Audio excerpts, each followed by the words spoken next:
Right now, deep inside your skull, your hippocampus is quietly erasing the best thing you will ever do, and the neuroscientists who study elite performance admit they have no way to stop it. But high performers have found one technique to interrupt it. By the end of this, you will know exactly what it is. Here is what makes this strange. Ask any elite athlete about their worst performances and they can describe every second. The bad ankle, the missed call, the quarter where everything fell apart. They remember it with painful precision. But ask them about their best, the race where they broke a personal record, the match where they were completely untouchable and they go quiet, pieces, fragments. A sense that something happened, but not the sharp, retrievable memory you would expect.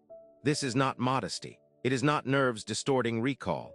Something is happening at the biological level, right at the peak of human achievement, that scrubs the memory before it can fully form. And nobody is talking about it. Your hippocampus is your brain's memory filing system. Every experience you can consciously recall, where you were, what you heard, how it felt, your hippocampus encoded it. It takes raw sensory data and compresses it into something retrievable, something you can return to. But there is one condition it cannot work under. When your brain enters genuine peak performance, the state researchers call flow, the zone athletes describe, your body floods with norepinephrine. This is the same chemical that sharpens your reflexes, narrows your focus, and makes you faster and more precise than you ordinarily are. Here is the problem.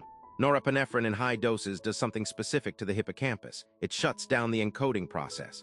The very chemical that makes the performance possible is also disabling the system that would remember it.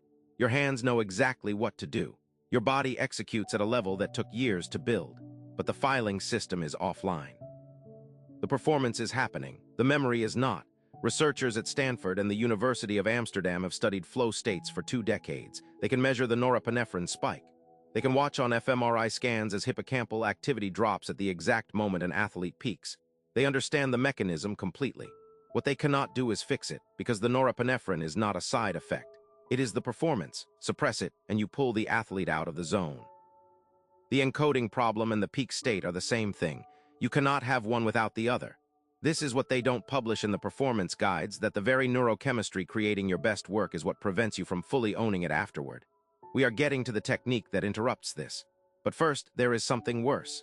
Here is what most coaches and sports psychologists will tell you. Visualize your best performances. Replay them mentally. Anchor to them. Build confidence by revisiting them.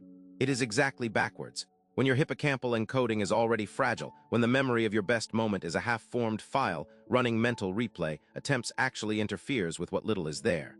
You are not strengthening the memory.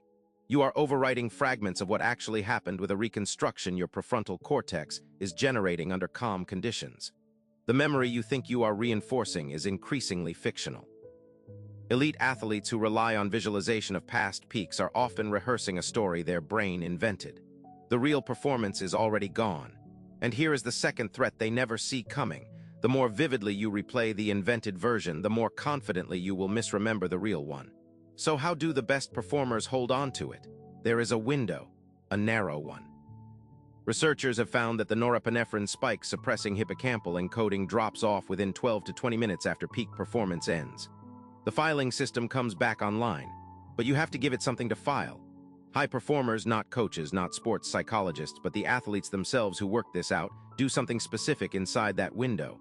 Before the debrief, before the celebration, before the adrenaline fully fades, they write, not reflections. Not a diary entry about how it felt in hindsight. Precise, sensory, present tense sentences, the specific sound, the exact weight of what moved through their body, the precise thought they had at the moment it clicked, not what they did, what it was like to be doing it. What this does is give the hippocampus an external scaffold to encode around.